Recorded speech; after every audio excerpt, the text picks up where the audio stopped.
Alright, welcome back to the Navhimz channel. Today we're going to be doing a Tyler the Creator album tier list. Yes, ladies and gentlemen, we're back with another rapper album tier list. I did this one for the Drake albums, and I said in that video that I was going to do this for various artists in the future. So right now we're on Tyler the Creator. That video was pretty well received, so hopefully this one as well, because this is going to be a mixed bag. The artistic growth from Tyler the Creator throughout the years has been insane, so we'll see if this would be well received as well. Alright, first album we have Bastard, Tyler the Creator's first studio album. Here we can clearly hear Tyler developing his sound alongside Odd Future members, and we can also hear Tyler the Creator here with the edgy lyrics, or the edgy phase that he was on during at the time. I mean, this was 2009, so things were a lot different back then, and free will was maximized at the core, and Tyler was a young man at the time. It did come out with great lyrics though. The production was subpar on some of the tracks, but it improved on later projects, which is good. The growth has been insane for Tyler, honestly. We can all agree on that. Bastard is an iconic intro. I feel like Tyler always delivers in that regard, so we gotta give him credit for that. 7, Odd Toddlers, one of the best tracks off the album. Parade, and then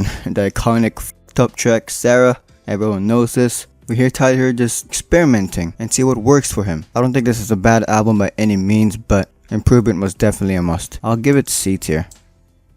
Next up we have Goblin. Oh man, a lot of people consider this as Tyler's worst album. I guess because of how corny some of the lyrics are on some of the tracks here, which I agree, but that was that at the time, so can't really do much about it. I do prefer this slightly than Bastard, just because there are certain tracks I enjoy more. And I come back to Goblin more than I do Bastard, honestly. And the features here were low-key banging too. The Frank Ocean feature on Fish, and She is an iconic track, probably top 10 Tyler track and the best track off this album. And the production has also improved in this one. Yes, it's still corny. There are still corny lyrics, and that horrorcore Tyler approach is still here, but like, you know, that's that. Again, Tyler delivered with the intro with Goblin, a great opener. Yonkor is an iconic track, but he hates this. Radicals, an underappreciated track. I like that approach from Tyler. That manic energy that gives me that Slim Shady LP energy, but not quite. Transylvania gives me this haunted Disney Channel ride vibe production, if that makes any sense. Chon Cat, I mean,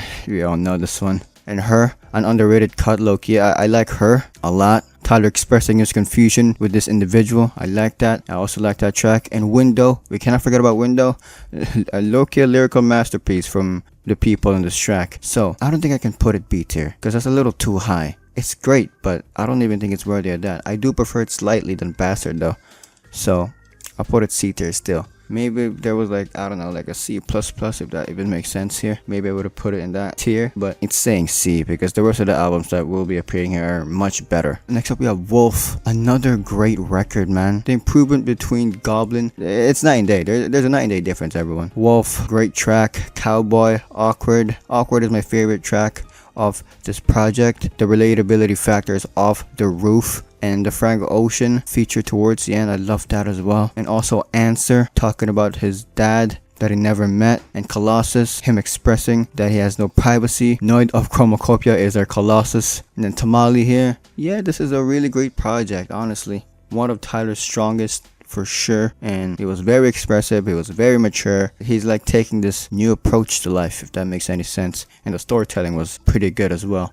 I feel like Tyler's storytelling gets overlooked a lot of the time, but that's a trait of him that I appreciate a lot, so I'll put it B tier. Definitely better than both Bastard and Goblin, that's pretty clear. Next up we have Cherry Bomb, another underrated Tyler the Creator album, and I feel like it's overhated. I mean, I already expressed my love for this album on my rap albums of all time tier list video. It's a beautiful album, but the flaws here are pretty clear. Tracks like Buffalo, or even like a Cherry Bomb the Tyler track. I'm gonna be honest, I feel like he missed with his title track. I'm not the biggest fan of Cherry Bomb. That manic energy approach could have definitely been better, but that's that. It did come up with beautiful tracks though. The production on this album was on another level. I don't know why it got so much hate. Tracks like Find Your Wings, tracks like Two-Sitter, Fucking Young Perfect, Smuckers, Okagasie, arguably the best track of this album, but I feel like Fucking Young Perfect is the best track of this album, but either one can work. The Kanye West and Lil Wayne feature in Smuckers, that was beautiful. I just want to cry. Speaking of I want to cry, I always want to cry when I listen to Two-Seater. Beautiful opener. Man, I'm getting goosebumps talking about Two-Seater. Beautiful album, man. The execution could have definitely been better. I'm still putting it B tier though. I don't think it's better than Wolf. It's just below Wolf a little bit. Next up, we have Flower Boy. Woo! We're getting there, boys. We're getting to the highs of highs, man. I guess I'm glad Cherry Bomb got a lot of hate, because if it didn't, we wouldn't have gone Flower Boy. Cherry Bomb was basically the sacrificial lamb for something even better, which is Flower Boy. And man, Flower Boy is a classic to me, man. Forward, Where This Flower Blooms, See You Again, I Ain't Got Time, 911 Mr. Lonely, November, Glitter. Amazing production, a great summer album, great lyricism. The production was unreal. It basically an improved and a much better version of Cherry Bomb. There are no flaws in this record. I just re-listened to this a couple of days ago, and man, was it beautiful. An iconic album from Tyler, and the growth has been phenomenal. S tier, easily an S tier album. Next up, we have Igor, my favorite Tyler the Creator album. Ooh, man, this album is iconic, bruh. Holy. My favorite Tyler the Creator album, and his best work in my opinion. I feel like we can all agree that this is his best work, though that is subjective, but that's just what I feel like. And I feel like when it comes to discourse on what Tyler the Creator's best album is, I feel like a lot of people say Igor, but I digress. Igor, amazing album, perfect. Okay, perfect album, a perfect breakup album. Man, this was just like, this just clicked.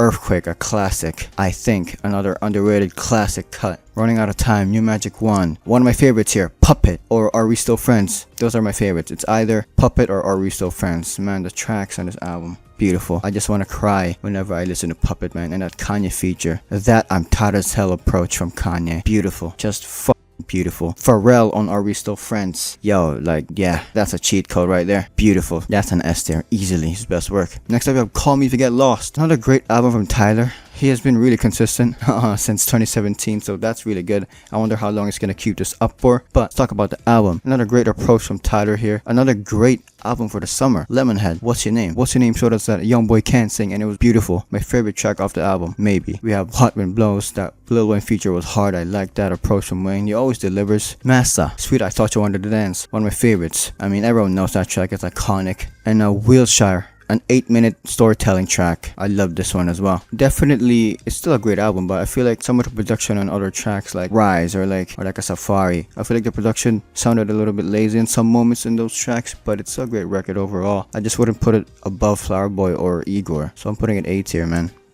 Next up, we have Call Me If You Get Lost, Estate Sale. The additional tracks, there were no misses here. Stuntman featuring Vince Staples, that was a great feature. They always deliver, man. Wharf Talk featuring A$AP Rocky. Dogtooth, my favorite track off the Estate Sale. Sorry Not Sorry, amazing storytelling about his past and the people he's been with in the past and all that. Beautiful. So you know what, I'm putting it A tier as well.